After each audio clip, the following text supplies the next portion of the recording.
Like FPL team reveals, well, Fantasy Football Fix don't do things the traditional way. The Elite 11 is unlike any other team reveal, offering real-time tracking data.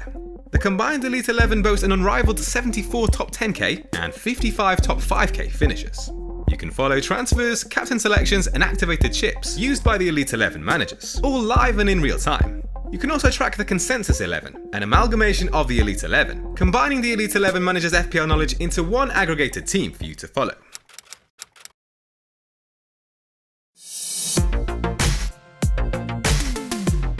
Welcome back to the channel. It's the moment we've all been waiting for, the very first team selection of the season. Taking all that knowledge we've accumulated throughout pre-season and putting it all together into one draft, that hopefully will be the final one.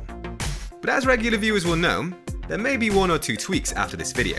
And if you follow @FPLtips on Twitter and Instagram, you can stay up to date with any late changes. Or if you have notifications turned on YouTube, you'll get that information here via the community tab.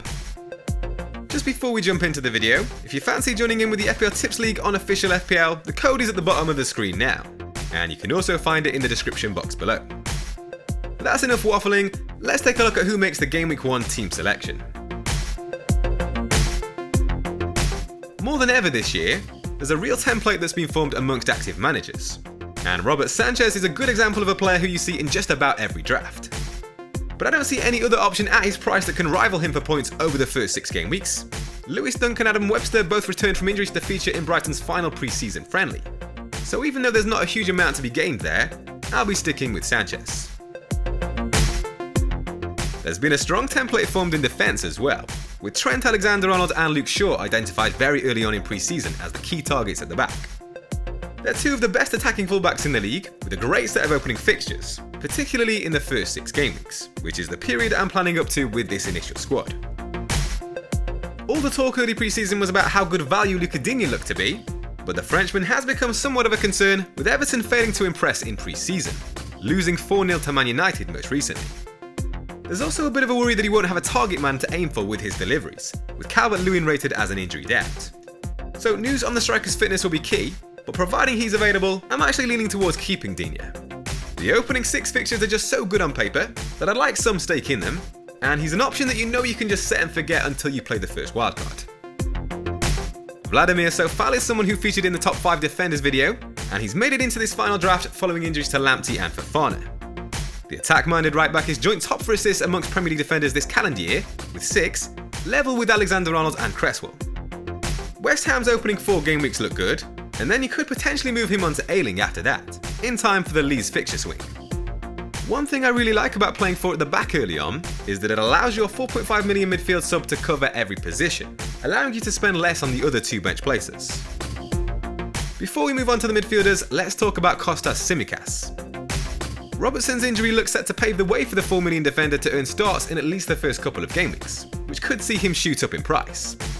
On face value, that's a gift too good to pass up, but after giving it some thought, I'm not quite as sure. I wouldn't want to go without the attacking potential of Alexander-Arnold, and I'm not really keen to double up on Liverpool's defence early on. Also, it almost forces you into 2 transfers down the line, as you'll potentially have to redistribute funds. Even if you decide to just bench Tsimikas when Robertson returns, the problem then is you're blocked off from getting a 3rd Liverpool player in for their good fixtures in game weeks 4, 5 and 6.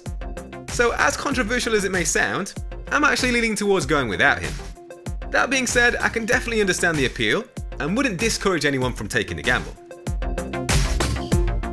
In midfield, it's a double up with United and Liverpool assets.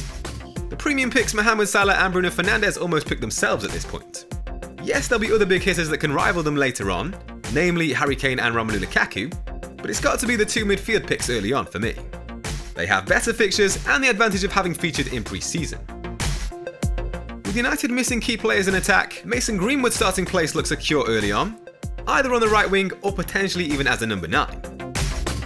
Diogo Jota is definitely a punt. It's possible he fails miserably and immediately needs to be sold, but that's very easy to do in this structure. A simple swap to Rafinha at some point looks likely. I still think Jota is the slight favourite to start against Norwich, having had a longer pre-season than Firmino and the extra day of recovery too, though a front 4 is also possible.